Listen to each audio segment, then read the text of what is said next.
Good morning. Yeah, there you go. It works. How y'all doing this morning? I have to turn my head in order to see all y'all guys. But I see there's not too many Baptists in the back row. I see a couple of them. Okay. I think I've met most of you guys. Some of y'all I have not met before. This is our ninth year and having a church security conference. And uh, one of our companies, Gatekeeper Security Services, does all of the guard work. If you see guys with uniforms and guns, those are some of our guys. We also have carry the license for the security director, David Wood. And David, come on up. He's going to tell y'all a little bit about the church. David has been with the church for 16 years. He's a director of security. He has a level 4 DPS, personal protection officer, and also a paramedic, licensed paramedic. Licensed paramedic. I'm learning all about the different levels of paramedic and EMT and all that stuff. Licensed paramedic is like the top, I think. It is. And then that's what we think anyway. Yeah, that's what you think anyway. Okay. Tell them about it. All right. How are all y'all today? Good. That was a good response for morning.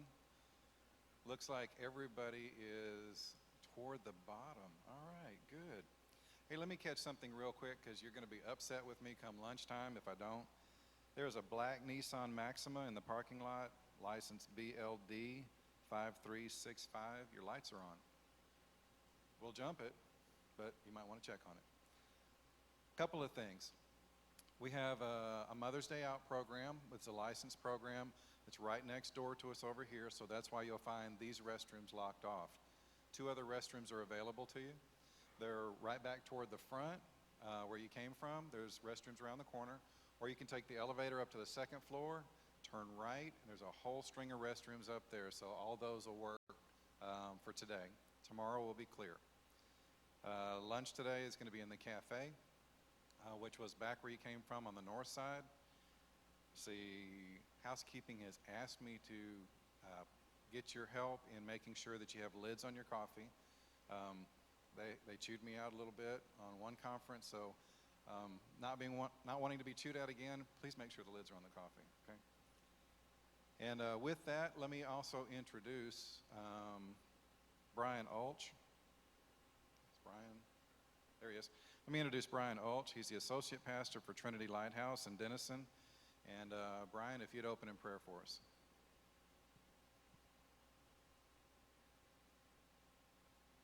Heavenly Father, we're thankful today, God, for each and every one of these men and women that are here today, God, that are seeking wisdom, God, to be able to not only serve you in a capacity, God, that you're calling them to, but God, help us today, God, draw wisdom, God, from each and every one of these speakers that are here today, God, that can help us guide the way, God, to protect your sheep, God, and give us the ability, God, to stand firm, to be sober, to be vigilant, God, in everything that we do.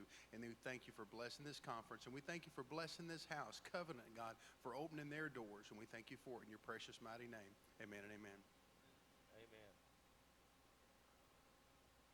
That's probably the only time you'll see me close my eyes during prayer. That's part of the deal of being a gatekeeper is that when everybody else is in deep prayer, and we're the guys that are always looking up, looking around.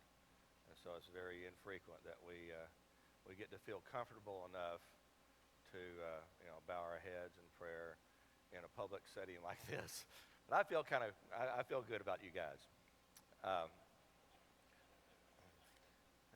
There may be a few. Okay, there will be no skits, and there will be no lethal force skits, no guys with guns running around. So, because I probably feel pretty sure that they wouldn't make it very far in this room.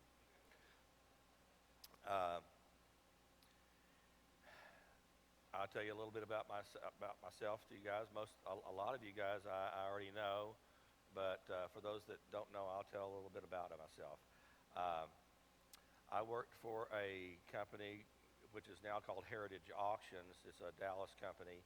I worked for 18 years for them as their director of security and technology. It's the world's largest, at that time was world's largest rare coin and stamp company. I got to travel all around the United States and build vaults to and security systems and transport hundreds and hundreds of millions of dollars of rare antiquities and gold and silver and import rare coins from overseas, work with customs, work with a lot of law enforcement. So 18 years of that, and it was all what we call private security. I've never been in law enforcement. I've never been in the military. During the time that I was with Heritage, I got some very good training from a number of different companies. A lot of guys from ex-FBI, Secret Service, law enforcement, feds. So I got a pretty good education, pretty good handle on it. And my wife and I were going to a church, Grapevine Fellowship Church in Grapevine. Back in, we started there in '98. And we were volunteers in the media department. I had had all this education and experience. And right before 9/11, there was a lady that got up on stage and it kind of made a disturbance. And I talked to my wife and I said, they really need to pay attention to security here. And then 9/11 happened, and January the 19th, 2002, they hired me as their director of security. We were running about 6,000 people a weekend. In church circles, we call it TWA, or typical worship attendance. How many people come through your doors in a week? So we were running around 6,000 people. I came on staff as full-time director, and we grew the next 3 years to 20,000 people at the same campus in 1 week. Churches usually don't get very much bigger than 20,000 people because on a weekend, because of the swap out of services. If you have how many people here have multiple services? You know what it's like between different services, and you're emptying out your parking lot and getting them back in. We then went multi-campus, and we had 4 different campuses. And in June of 2005, I went to the church management and said, I really think that the church security area is something that a lot of churches need help in, and I'd like to help them. And they said, fine, go help them. I went, great, see ya. So we first started what then was called Gatekeepers Alliance in 2005.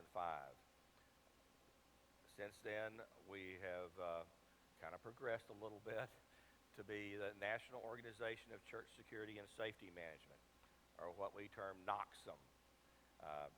We have around 8,000 churches on our mailing list, I guess you could say. Multiple hundreds of churches as far as membership in the organization. Membership in the organization gets you access to our website. It's $120 a year. The website has a lot of video sessions from our past 3 or 4 conferences, a lot of great speakers that have spoken. We have those on a protected site on Vimeo for our membership. We also have policies and procedures, a bunch of different training tools, usher presentations, all sorts of different resources for our member churches. In 2006, we decided that we needed to have a licensed company. It is Gatekeeper Security Services, which is a Class B company licensed by the Texas Department of Public Safety Private Security Bureau. In that company, we provide guard services like we do here at Covenant. Those are our guys. We also have a number of different churches that have subscribed to what we call the Gatekeeper program here in Texas, soon to be in Virginia. Where'd you guys go? Oh, there you are. We're just fixing to open up in Virginia, which is a licensed guard company that provides mostly plain-clothed personal protection officers, or what you guys might call bodyguards. I mean, they're just, yeah, you've got guns on and you're plain clothes and you're there in case something happens.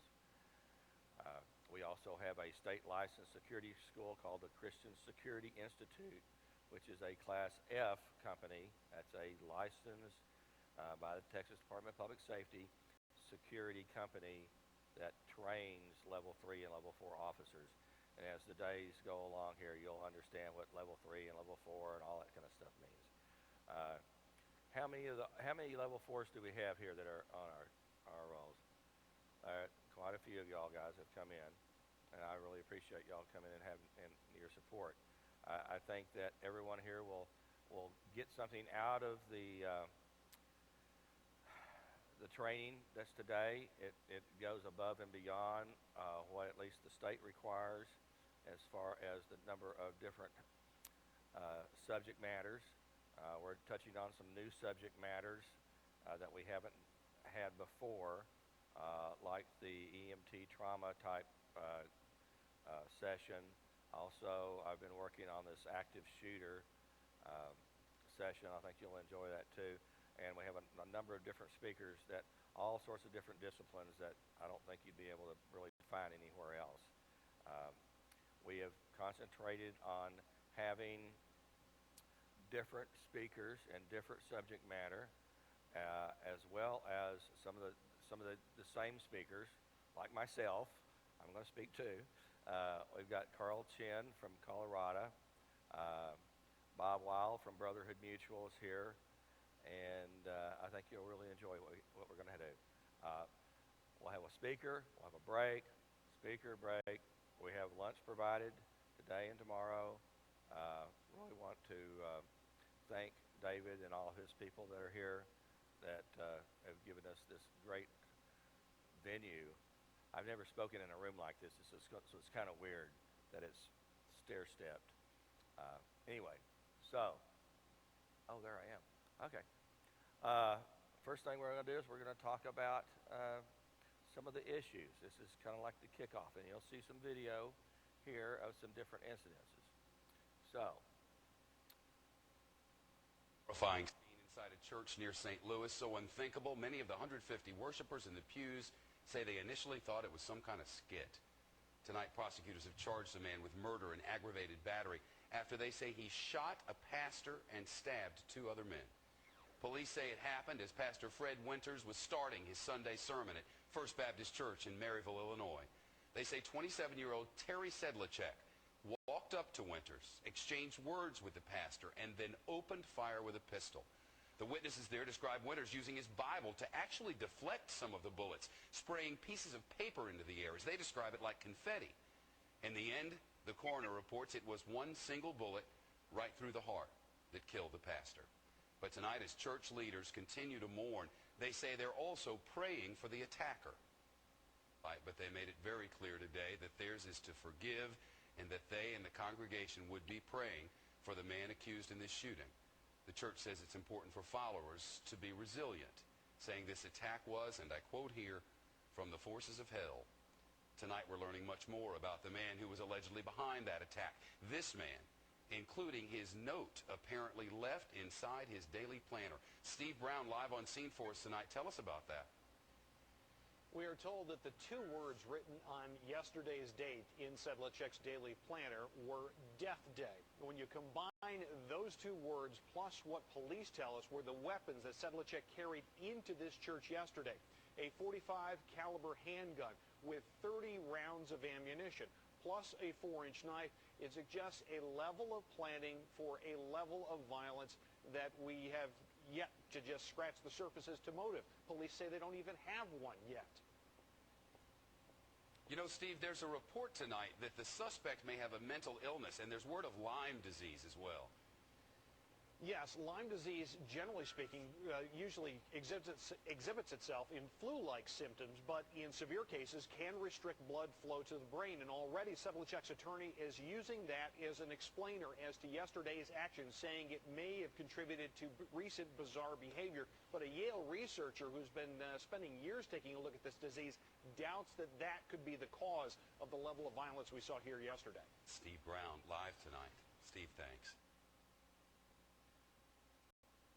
How many people had not heard of that instance? Just a few.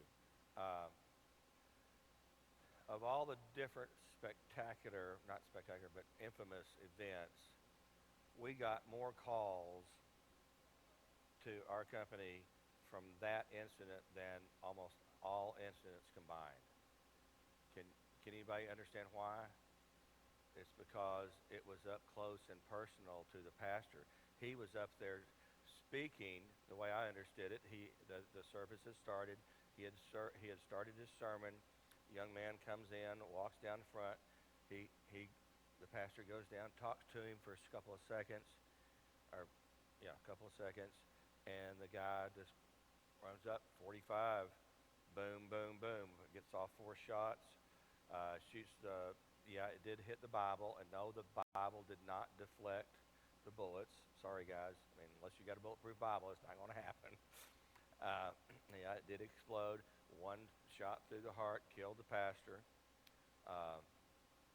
Up until that point, it was a lot of incidences where it was like in New Life shooting, New Life Church. It was people out in the parking lot getting killed. It wasn't the pastor. Now all of a sudden, every pastor is envisioning himself, some guy walking down the walking down the aisle and getting shot point blank.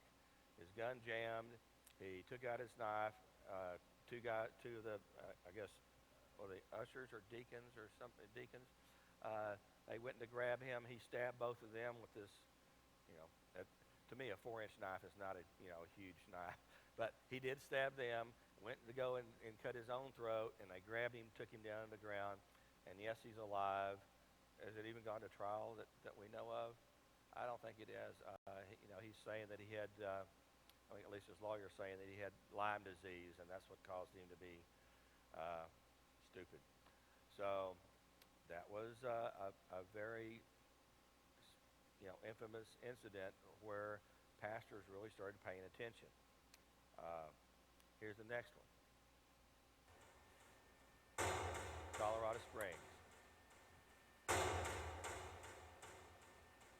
I was right over here. The smoke bomb was right out this way, the first one. Right over there. And lots and lots of people. I came in to write down witness names. Before I could even put the pen to the paper, someone said, "There's another smoke bomb over there." And that area was full. You're looking full over of there. people too. So I moved toward here immediately, and So you're now, at this point, you're walking kind of fast, or I'm just walking. You're walking down here. and about right here, I heard just the crack of the high-powered rifle, really loud, and I took out my gun, and I'm like, "Where is he?" So I have my gun out, and people are running past me. They're running every which way, taking cover, and I ran down the hall because I had a lot of people tell me to. "I saw you run past me," as I ran in the other direction, and all of a sudden, no one is in the halls. It's just absolutely clear. This is amazing here, I'm telling you, but he's coming in these doors and shooting, and he was shooting constantly. So I just kept my eye on him, and I went like that? I went one last look, and then I went, this door was closed right here, and this one was open. And I just was, and he's shooting. Now he's shooting down the hallway the whole time. At that point, is your adrenaline? No, You're calm. I am calm. My adrenaline, I would have been like weak in the knees and You're calm. shaking, and my You're heart wasn't very even calm. pounding. I was Okay. very calm, and I was just waiting. I was going to wait for him to come parallel to me, and I prayed for God to be with me and to protect me. And then I was going to wait for him to come parallel with me. And I thought, no, bad plan. Because it didn't feel right. So then I prayed one more time, and I said, "God, be with me." And then I just stepped out, and I said, "Police officer, drop your weapon." And I shot 5 times Now, how far is he from when you're right here? by those water fountains. And I just kept advancing on him and shooting. And those first 5 shots, he went flying back. He went flying back Yeah. hard. So you knew you just didn't nick him. You knew. I dropped him. I'm telling you, I dropped him hard. So at this point, then, do you walk towards him, or? Yes. I got close to him. I just kept, And hit it's my still, gun ready. at this point, it's still pretty much you and him in here. Oh, yeah, There's nobody's come none out. of these tables, no people. It's just you and him. Yes. Right here. Yep. And he was, Right lying here. right there. Mhm.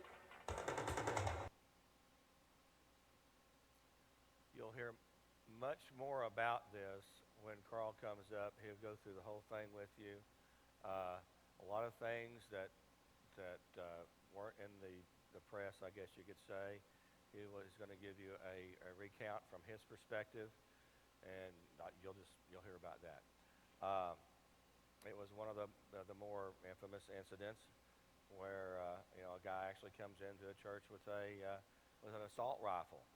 It wasn't just a .45. He had an assault rifle and I think 2 other pistols. So Carl's going to tell you a whole bunch about that. How many people here speak fluent Spanish? Not a lot? Not any? Okay. Hey guys, come on.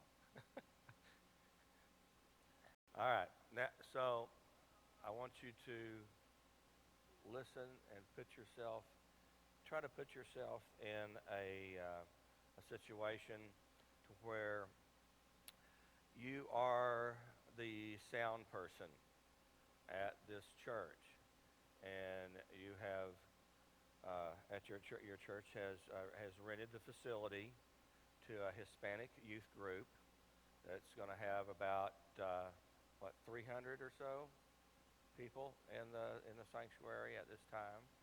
You've got you are the sound person that is going to run the sound for the night, and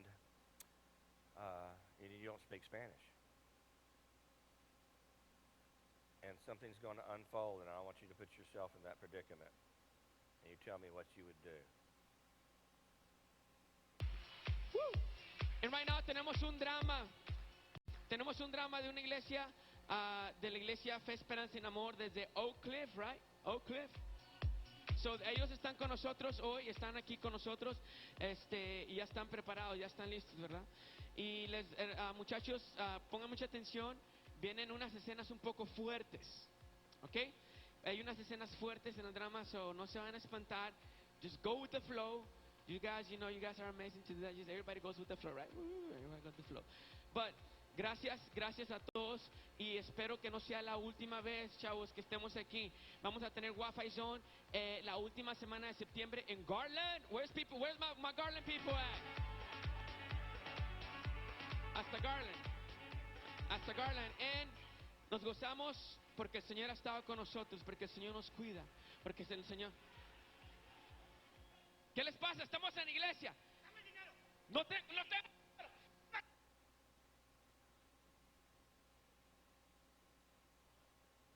You've got a gun, and you're in the sound booth, and you're probably 50 feet away. There's actually 2 guys running down the aisle with guns drawn, full ski mask on. Who's going to volunteer? What would you do? You going to shoot them? Sorry, guys. I know that I would. I would have shot them as quick as I could, because I've seen these guns come down, and I'm the only one, evidently, maybe is going to do anything about this.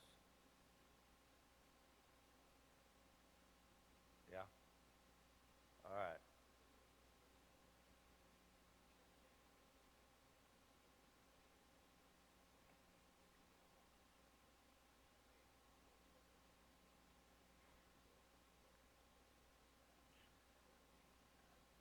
And I bet most people here weren't paying really that much attention to it. Okay, now we're going to go through it, and I'm going to let it keep going past that point to where you see. Woo! And right now tenemos un drama de una iglesia, de la iglesia Fe, Esperanza y Amor desde Oak Cliff, right? Oak Cliff. So, ellos están con nosotros hoy están aquí con nosotros, y ya están preparados, ya están listos, ¿verdad? Y muchachos, pongan mucha atención, vienen unas escenas un poco fuertes, ¿ok? Hay unas escenas fuertes en el drama, so no se van a espantar. Just go with the flow. You guys are amazing to do that. Just everybody goes with the flow, right? Everybody goes with the flow. But gracias a todos, y espero que no sea la última vez, chavos, que estemos aquí. Vamos a tener Wi-Fi Zone la última semana de septiembre en Garland. Where's my Garland people at? Hasta Garland. And nos gozamos porque el Señor ha estado con nosotros, porque el Señor nos cuida, porque es el Señor. ¿Qué les pasa? Estamos en la iglesia. Dame el dinero. No tengo dinero.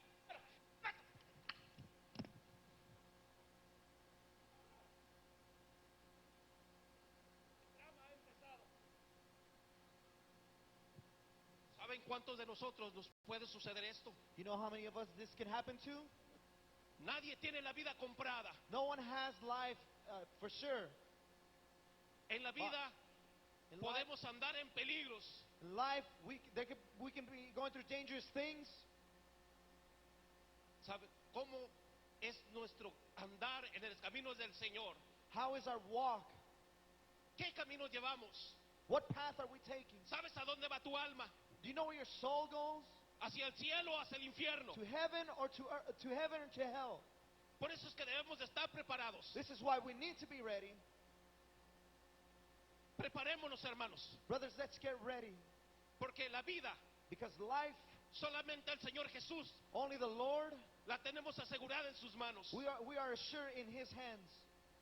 Hoy a este joven le dieron un balazo en la misma iglesia. Today they just killed this young man in the church. La delincuencia está tan grande que nos pueda suceder a usted y a mí en la calle o en la iglesia. The delinquency is so bad that this could happen even in church.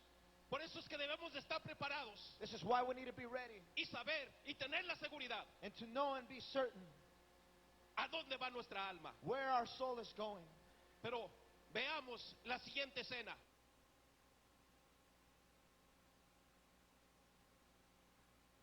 I would have felt bad had I shot him. I would have felt really bad.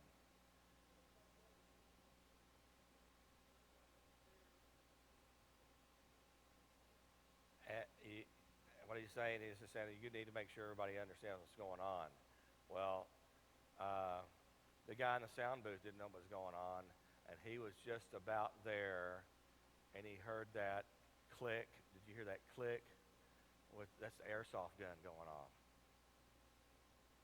They had, to make it more realistic, they had painted the ends of the airsoft guns to make them look more realistic. Now, surely everybody knows that you don't do this anymore, right? I mean, since Wedgwood back in, 99, where they thought it was a skit and the guy came in and shot 13 people or whatever it was. This was like 3 weeks ago. 3 weeks ago. I mean, it's just, I can't understand how you could possibly think that was okay. Now, we got permission to show this from the church, and thank goodness that the guy that was carrying the weapon in the sound booth wasn't fast enough, didn't snap onto it fast enough. The way I heard it was that he was coming out of the booth ready to go live, and he hears that click of that airsoft gun. He goes, "Oh God!" I mean, the guy was almost had a heart attack, per se. I mean, not really, but he's a young guy. And when I heard about it, I almost threw up. And the guy who's the director of security there said it took him about 30 minutes to finally just compose himself after hearing about it, that it was just so close that it could have been so bad. So, no, we're not about shooting everybody, even when they appear like they need shooting. So, it's just those things that happen, and you think that everybody should know this, but they don't.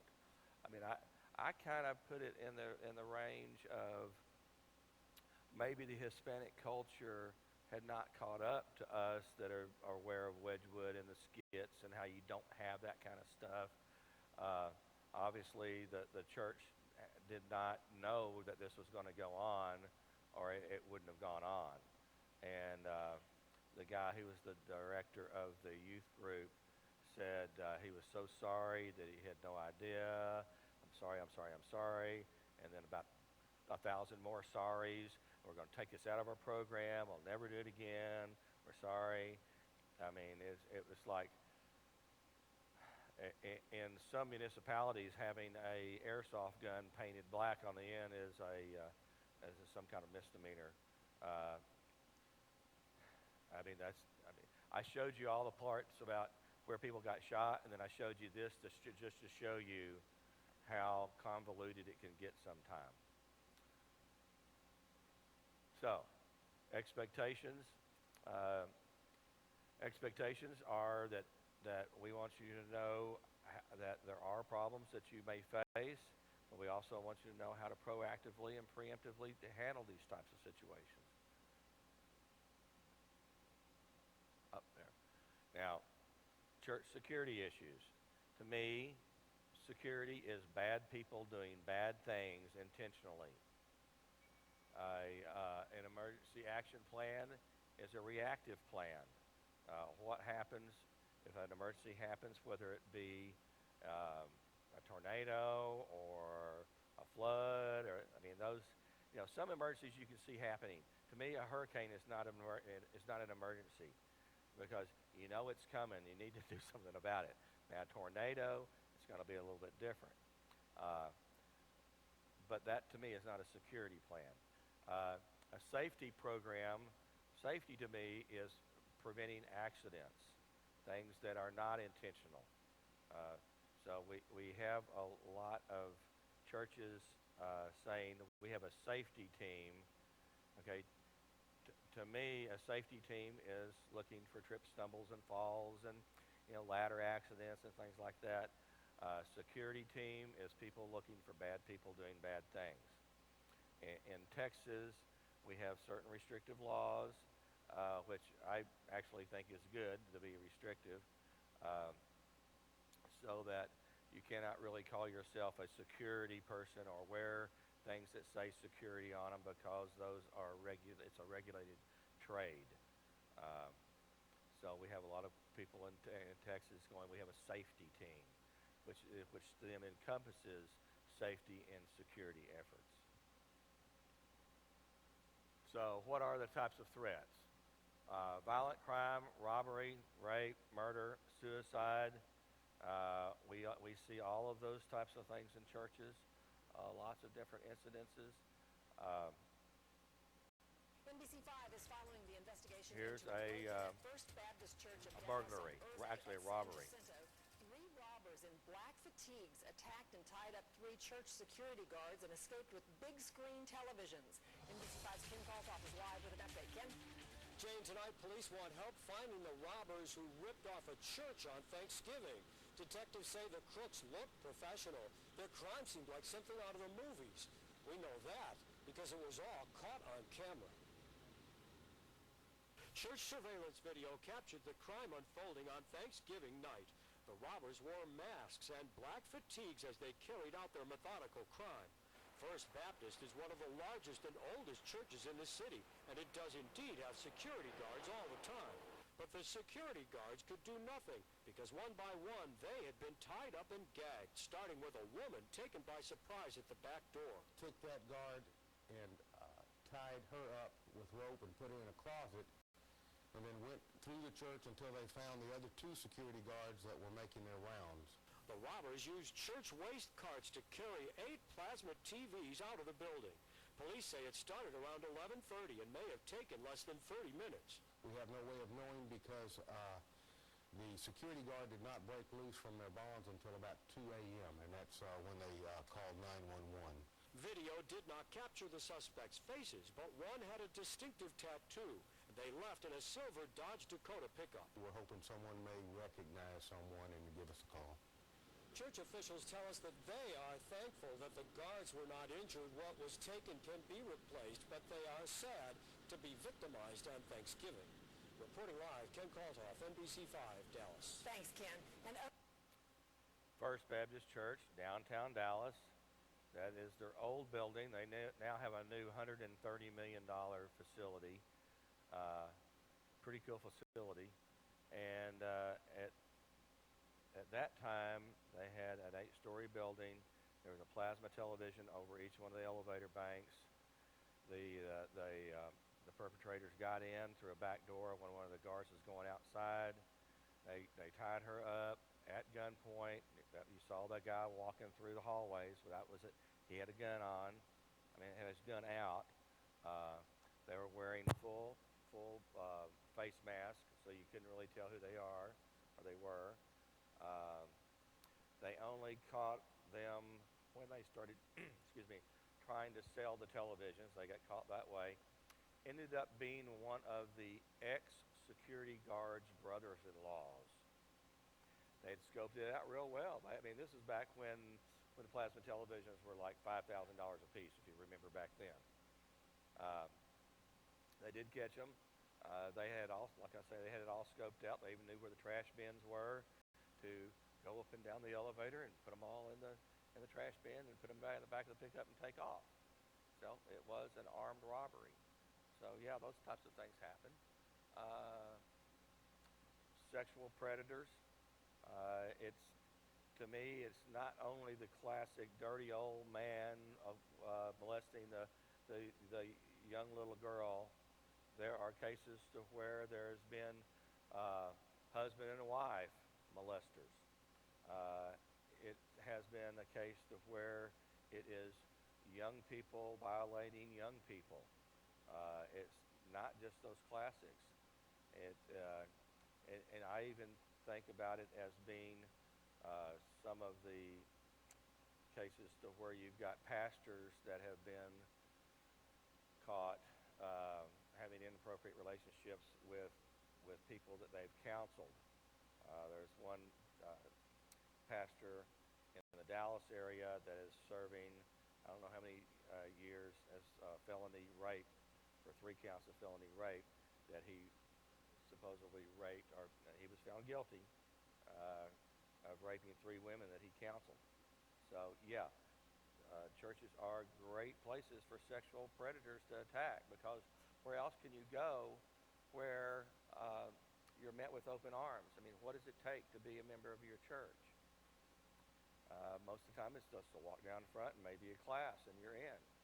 You need to have a program such that if I walk in the doors and I say, well, yeah, I want to be a member today, and tomorrow I want to be with I want to work with your children, because I love children. Greg Love is one of our speakers. He's going to talk about their program called Ministry Safe, which is a great program whereby you can set up a process whereby people get educated about sexual abuse of children and lay down.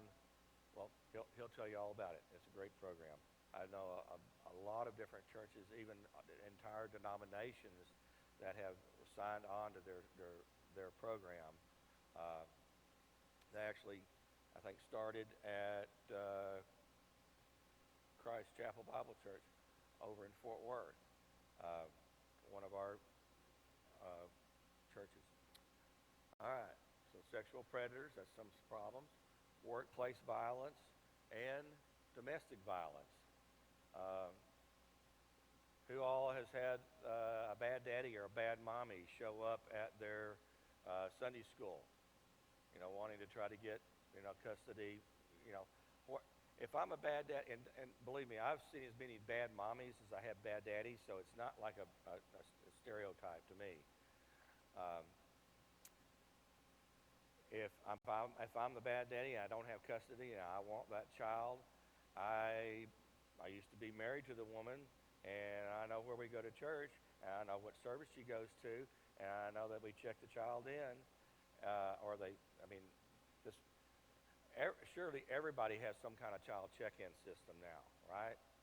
I mean, you just don't. I mean, I'm a Methodist minister's son. My wife's an Assembly of God lady. We have what we call a mixed marriage. You know, in the Methodist church, you raise your hand, you're almost out of order. In Assembly of God, if you're not running up down the aisles, you know, you're almost out of order. So I remember when I was a kid, you know, we get out of the car and Dad would let us out of the car and we knew where we were going and no problem. And we met after church and, you know, those days are gone. You know, if, like I say, that description of the case to where, you know, I know where she's going to be and I need that child, I'm going to walk up during that service where I know the child's in the Sunday school, and the child's going to know who I am. I'm going to say I'm here to pick up little Johnny or little Susie or whatever. Child's going to run over, and if there's no precautions, no child check out procedure, we very well can walk away with that child. And that's one of the things we don't want to happen for sure.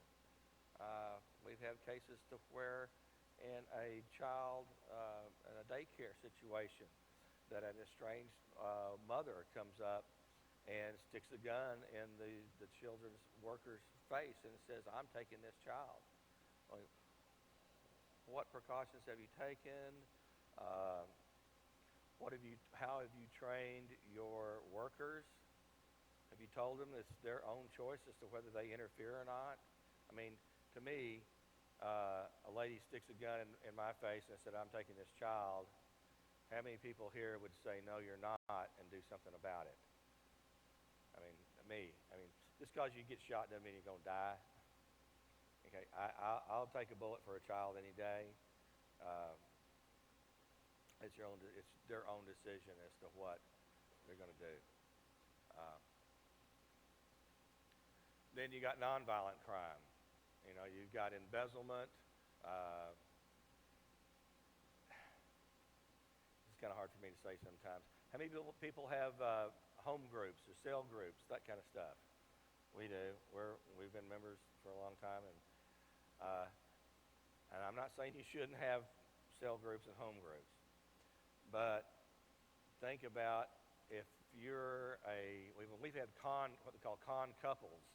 Actually, they go from church to church, and they get into a group. And think about what I get to see. If I'm the bad guy, what do I get to see when I go to your house? I get to see your house layout. I get to know you, your wife, where y'all go to work, when you're at work, what school your child goes to. That can lead to a lot of inside information that can be misused if, you know, that's just it. It can be misused. Like I said, I'm not telling you not to do it. You just need to be aware of some of the things that have happened and not be ignorant. Identity theft, that kind of stuff can happen through those kinds of mechanisms. And terrorism. Who thinks, we should be really concerned. Oh, no, not yet. Wait a minute. Terrorism. When we blow up, if we send a drone over and blow up one of the Al-Qaeda's leading people, who are those leading people to those Al-Qaeda affiliates, to those people? They are their clerics. What's another word for a cleric? Preacher, yeah. Their minister, their pastor. We are killing because some of their pastors are radicalized and they say, yes, go kill the infidels. How many infidels do we have here? You're all infidels. If you're not, you need to get out of here. And I have somebody that can escort you. Yes, we're all infidels to them because we're not Islamic people. We're Christians. And I said probably 4 years ago, I said that there's going to be a church blown up here in America by either a suicide bomber or the newest modus operandi is what was the Boston bomber? Plant the bomb and run away. Live to bomb another day. And it's not the suicide bomber. I take it that they weren't Al-Qaeda per se, but they did subscribe to that mentality. Where else can I find a bunch of infidels and I know where they're all going to be in the same room at the same time, and they're all going to be very, very nicely packed together. They're all going to be very loving to me, and they're not going to really challenge my huge backpack. I mean, they're not going to challenge me with what I bring in there. Most churches give you a test. How many churches have a backpack policy? What we call a backpack policy? We got one. Okay. At Fellowship, when I was at Fellowship, we didn't have one at first. We got one after a while, after we had an incident. Nobody got killed. Nobody got shot. It was just a very disturbing incident. The guy was all whack. It was weird. And yeah, he had a gun in his backpack. And it was back in those days where you had a laser that you actually turned on and left on. I pulled it out, and the laser was is this a laser? Yeah. It was, whoa. From then on out, we didn't allow any briefcases, backpacks, large packages, unless the package was from the church bookstore. Come on. That's a funny. Duffel bags, anything like that. It may happen. I said, 4 years ago, I said in 5 years that it may happen. So I've got another year. I hope I'm never right. But think about it. The first time a bomb goes off in a church in America, what's going to happen? It's going to change everything. Well, you think it would. I mean, just like the first time you have an active shooter in a school, you'd think that everything would change. But no, it didn't.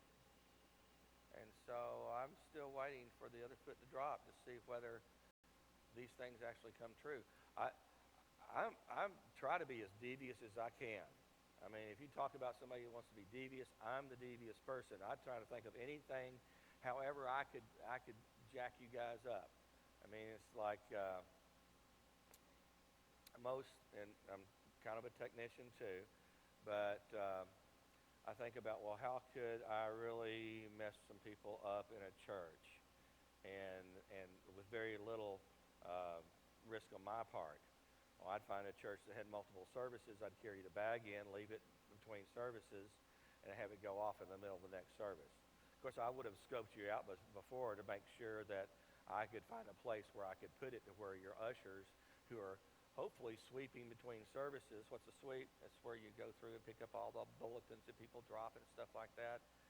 It's a great time for me, the bad guy, to leave a package there. Hopefully your guys wouldn't see it, and then it'd be set to go off. Or most churches that have a sizable sanctuary are in the wintertime, what do they use for heat? They use gas. In a gas system, you have to have makeup air from the outside. Where does that makeup air come from? It comes from the air handling units outside in the yard, the chiller yard, or whatever you've got. I'm going to take a gallon of bleach, and I'll stick a couple of holes in it with a screwdriver, and I'm going to throw it over to that yard. What's that going to do? I'm going to get semi-chlorine gas flushed out. Usually your intakes or your outputs or wherever they are underneath the stage or something. Now everybody's going, oh God, man, we're getting chlorine gas. They all run outside.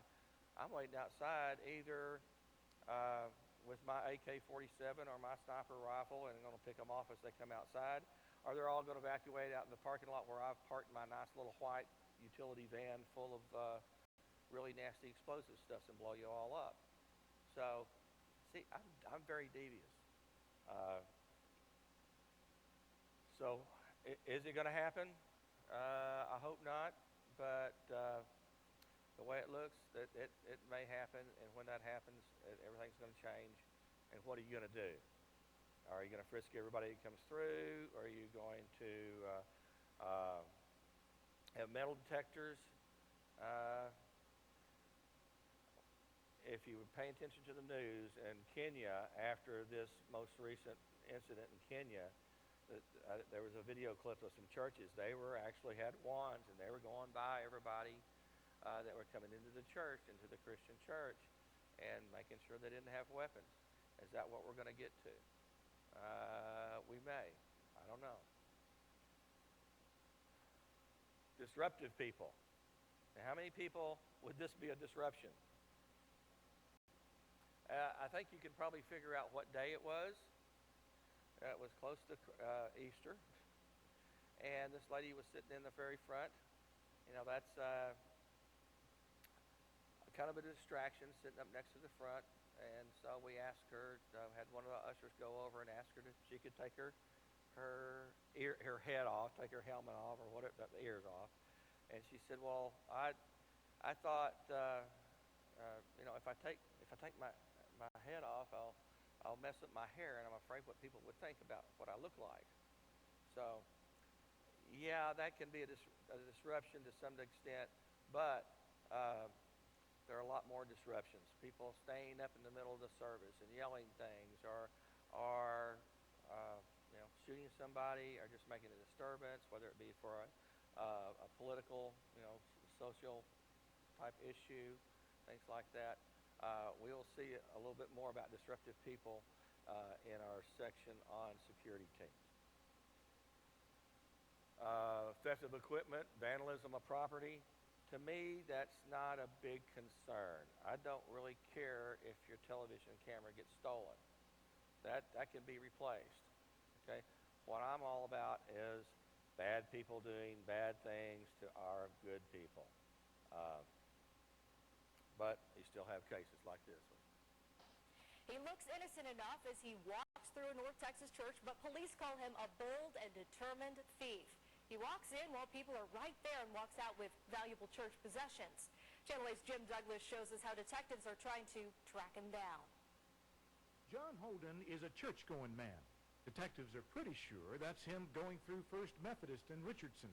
There goes one of the church's TV cameras. Police think Holden hit First Methodist in Irving twice in August and Arlington First Christian in September. In fact, they say it looks like he visits lots of churches, but he never joins. More than likely, he came in for some assistance. People come in frequently looking for assistance. And so, you know, we'll give them money or food or whatever we can. Irving church members wonder if they helped Holden before he helped himself to their soundboard in the beautiful old chapel. It's the size of a piano, the soundboard, and weighs 120 pounds, and how he was able to maneuver it down the stairs, we're just flabbergasted. He got a projector, a $4,000 video projector, and a DVD player, which are still missing. They brought back the stolen soundboard and all the accessories from a Dallas pawn shop. So all he got for all this was $150. And it's probably a few thousand. Oh, yes. Police say Holden just walks into churches in the middle of the day like he belongs there. Police say he's linked to about 50 pawn tickets on items stolen from churches, and one detective says that's probably only half what was taken. Now, church officials say in order to really be a church, the doors have to stay open, and they will stay open at First Methodist in Irving, but there's a new security system and motion detectors now throughout all the buildings, and all of that is very expensive, thousands of dollars. It strikes at the heart of what a church does, I think. After all, money spent on extra security and replacing stolen equipment is money churches can't spend on people in need. If police find John Holden, they say his needs will likely be taken care of for quite a while. Jim Douglas, Channel 8 News. Now, I mean, to me, I'm always critical of the news and what they do. It's like, how is putting a burglar alarm system at night going to help you during the day? Not really. A lot of churches nowadays, they are not open during the week unless they have a function, and that would be our preference, and our best practice is that not anybody can just come in and walk around your church at all times.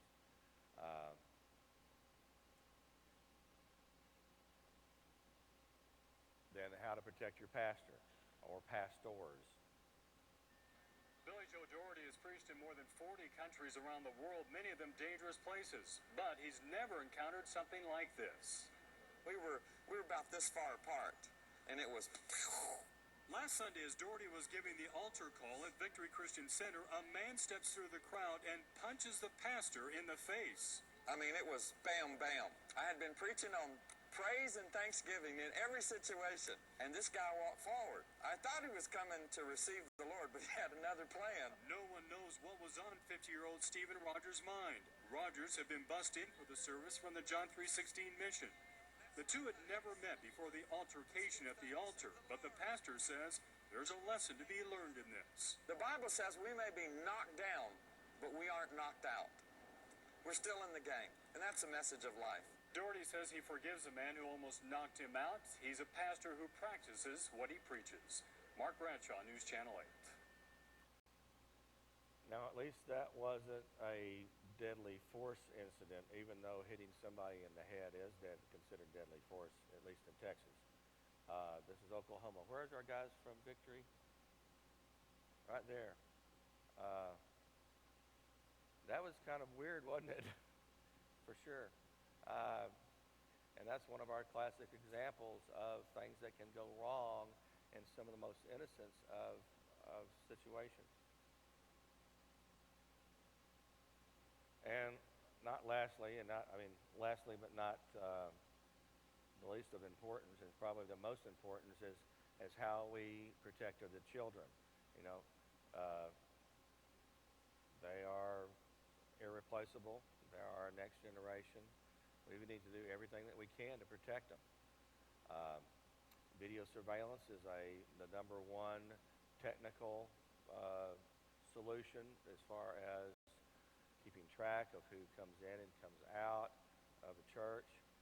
And then there's those other situations to where we use a system whereby we screen people that want to work with our children. And that's who our next presenter is going to be talking about. And so we're going to take a real quick 10-minute break and then get right back here, and we'll keep going because we are just a little bit. One last slide is that how do you do this? How do you do this thing called church security?